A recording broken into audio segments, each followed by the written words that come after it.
Okay, so in this video, we're looking at the beginnings of Islam and we're thinking predominantly about leadership. What we're talking about, the thing is called Imamates, and we're going to talk about another group that are called Caliphs. Um, there won't be any Quran quotes in this particular one. We're going to focus on just understanding the detail of it. So we start with why there is kind of this conversation about leadership anyway. And that begins with the fact that actually, when the Prophet Muhammad died, there was a disagreement. And the disagreement was over who was going to replace the Prophet after he passed away. Now, essentially, at this point, when the Prophet dies, he's not just the leader of Islam, but he's more than that because he's also leading the community as well.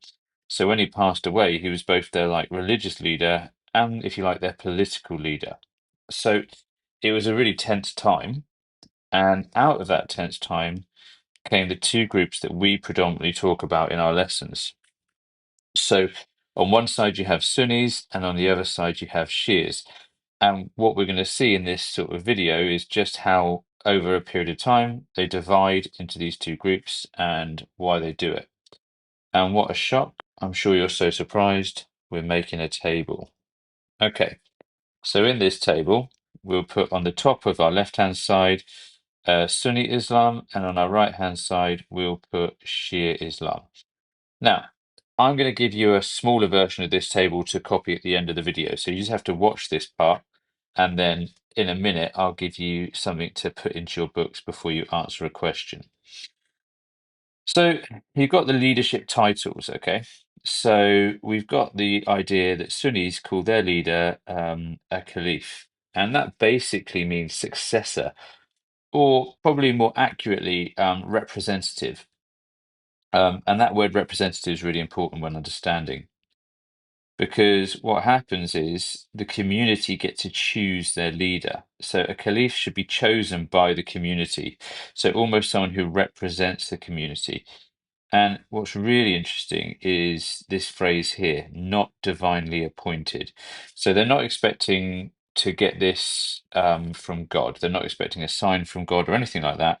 They essentially want to select their leader themselves.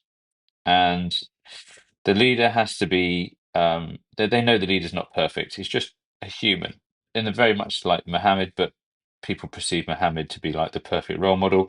They don't bestow that kind of idea upon the caliph. The caliph isn't perfect, but what the caliph does do is try to follow the examples of Muhammad from the Sunnah. So if you think back to the previous video, when we looked at the ideas of the holy books, we talked about the idea that in the Hadith there is the Sunnah, and the Sunnah is the actions and the beliefs and the phrases of Muhammad, what Muhammad said and what Muhammad did.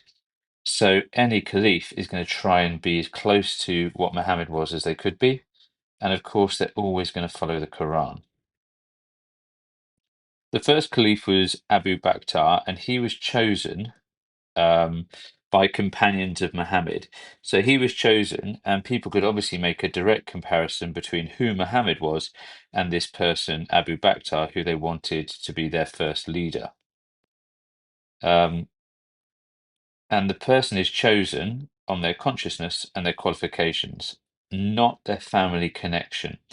Now, why that's important is because on the other side, Shias do select their leader based on the person's relationship to the Prophet Muhammad. In other words, they wanted a family member from the Prophet's own family to take over. Whereas Sunni Muslims, they basically said we want the person who we think is the right person, both in character and in their knowledge of the Quran and of Allah.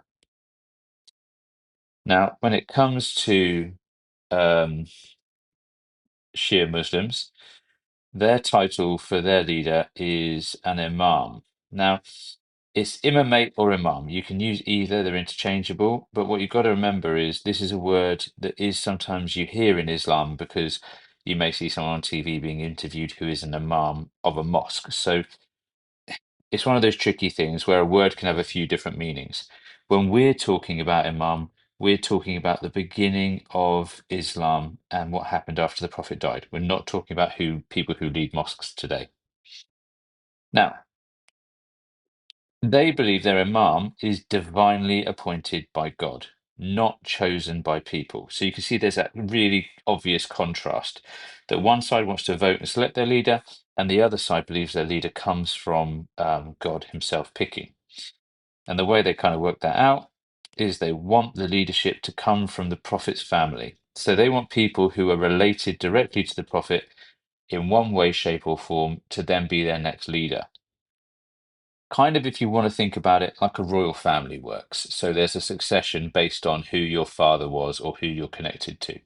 So that's how Shia Muslims want to select the next person. And the first one they choose is Muhammad's cousin, Ali. Ali is also Muhammad's son-in-law. So you can see that Muhammad's cousin married one of Muhammad's daughters. So he was both Muhammad's cousin and Muhammad's son-in-law. And his name was Ali. And if you have the first copy of the Shahada in your knowledge organizer, you'll see it says, "There's only one God, Allah, and Muhammad is his messenger." But there's this additional part, which is, "and Ali is a friend of God." Now, that's something that only Shias add on and say, but it's kind of saying Muhammad is the only messenger, comma, but Ali is a friend of God. In other words, Ali was close to God as well. And that's really important because they believe that imamates are infallible. In other words, they understand the Quran and Islamic laws absolutely perfectly. Okay, so they know exactly what's going on in Islamic law. That's very different to Sunni beliefs. Now, imams are not prophets, okay, so they don't tell people new information. They just understand the Quran, other holy books. They understand the hadiths like perfectly. They can't be questioned. Now, there's one group within Shia Islam, and they're called the Twelvers. Now, I've just put some information in this red box. And again, this is sort of stuff that we do need to know. So the Twelvers believe that, surprisingly enough, there are only 12 imams that ever existed. Now, out of those 12 imams that ever existed, they were all descendants of the Prophet Muhammad. And the 12th one, Muhammad al-Mahdi, did not die.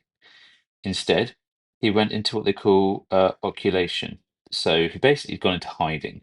Now, he would have to be, I'm guessing, hundreds of years old now, but they believe that he's hidden and still alive, and that he's concealed by God, and at the end of time, he'll come back to bring justice, peace, defeat evil, and restore Islam to what it was before.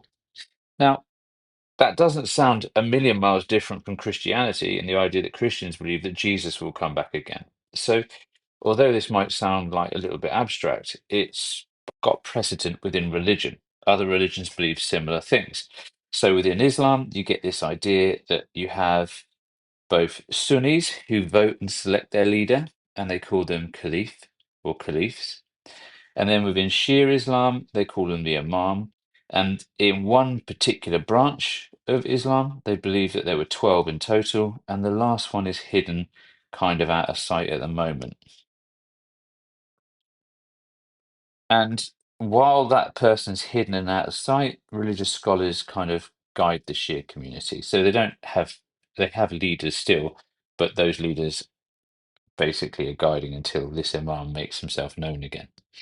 So that's the kind of overview of Islam and how you've got these two different groups and two different leadership groups. It's kind of similar to the idea that they have very different beliefs on predestination. Now, I've created this table for you, and what I'm going to do is just get it in the right place, which is about here. Now, I've made this just to make your life slightly easier. So it's just everything I've said sort of reduced down into a few words. So can you pause the video here and add this into your book, please? Okay, now that that's in your book, we have a question, and it's a really simple one. Right, let's get everything in place. The question is here. I'll try and get it with the table and the question in there. So explain two different two differences between Sunni and Shia leadership. Okay, not particularly taxing, but it's just good to practice. So obviously, let's not talk about they're called different things. That might be a little bit too basic. But the first difference, fairly straightforward. One is chosen by the community, and the other is divinely appointed. And then you can kind of have a few different ideas about how you want to do the second one. I think the most obvious one is here. So let me just select a different color. And it's this one here. So these guys are political and religious leaders, but they're human.